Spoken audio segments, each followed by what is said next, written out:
Hey guys, biryani பண்ணலாமா? Onion, oil, chilli ஒரு 4 chilli போட்டுக்கோங்க. தென் காஷ்மீரி சில்லி பவுடர் போட்டுக்கோங்க 1 ஸ்பூன். தென் நல்லா கிண்டுங்க, நல்லா கோல்டன் ப்ரௌன் ஆகிற வரைக்கும் வதக்குங்க. அப்புறம் 2 ஸ்பூன் இஞ்சி பூண்டு பேஸ்ட்டு, நல்லா அரைச்ச இஞ்சி பூண்டு பேஸ்ட் போடுங்க. அப்போ தான் சும்மா டேஸ்ட்டாக இருக்கும். நல்லா வதக்கிட்டு அது எண்ணெய் பிரிஞ்சு வரதுக்குள்ளே புதினா ஆட் பண்ணிடுங்க. கைப்பிடி அளவுக்கு புதினா ஆட் பண்ணிடுங்க.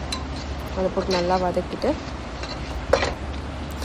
ஒரு 2 டொமேட்டோ, நீங்கள் இப்போ 3 ஆனியன் எடுக்கிறீங்கன்னா 2 டொமேட்டோ போட்டுக்கோங்க போதும். இல்லாட்டி ஓவராக புளிப்பு ஒரு மாதிரி ரொம்ப புளிப்பாக இருக்கும். நல்லா வதக்கிட்டு எண்ணெய் பிரிஞ்சு வர அளவுக்கு வதக்கிட்டு இப்போ ஸ்பைசஸ் ஆட் பண்ணிடலாம். பிரியாணி பொடி 2 spoon, chilli powder 1 spoon, garam masala போட்டு நல்லா வதக்கிட்டு கேர்ட் நல்லா திக்கான கேர்டை வந்து போட்டுக்கோங்க. அப்போ தான் நல்லா கட்டியான தயிர் போட்டிங்கன்னா தான் நல்லா டேஸ்ட்டாக இருக்கும். அதெல்லாம் தண்ணியாக இருந்துச்சுன்னா ஒரு மாதிரி இதுவாக இருக்கும். இப்போ நம்ம மட்டன் வந்து நல்லா வேக வைக்கணும். ஸோ அதுக்கு தனியாக ஒரு பாத்திரத்தில் இஞ்சி பூண்டு பேஸ்ட்டு, காஷ்மீரி மிளகாத்தூள், லைட்டாக மஞ்சத்தூள் ஆட் பண்ணிக்கோங்க. நான் ஃபர்காட் பண்ணிட்டேன், அதை போட மறந்துட்டேன்.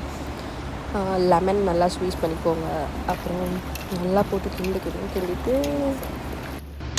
வேண்டிய அளவுக்கு தண்ணியை போட்டுட்டு குக்கரில் ப்ரெஷர் போட்டுருங்க. நல்லா ப்ரெஷர் போட்டதுக்கப்புறம் இந்த வேக வச்ச கறியை இதில் போட்டுவிட்டு உங்கள் சாட்டே ஆகணும். நல்லா சாட்டே ஆனதுக்கப்புறம் நீங்கள் வந்து ரைஸ் போட்டுக்கோங்க.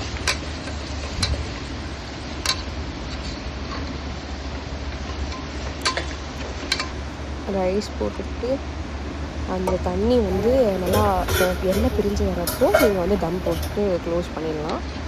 கொரியாண்டர் போட்டு க்ளோஸ் பண்ணிவிட்டு லைட்டாக ஒரு கிண்டிட்டு இப்போ நம்ம பிரியாணி ரெடி ஆகிடுச்சு. எம்மியாக இருக்கும் கைஸ், ட்ரை பண்ணுங்கள்.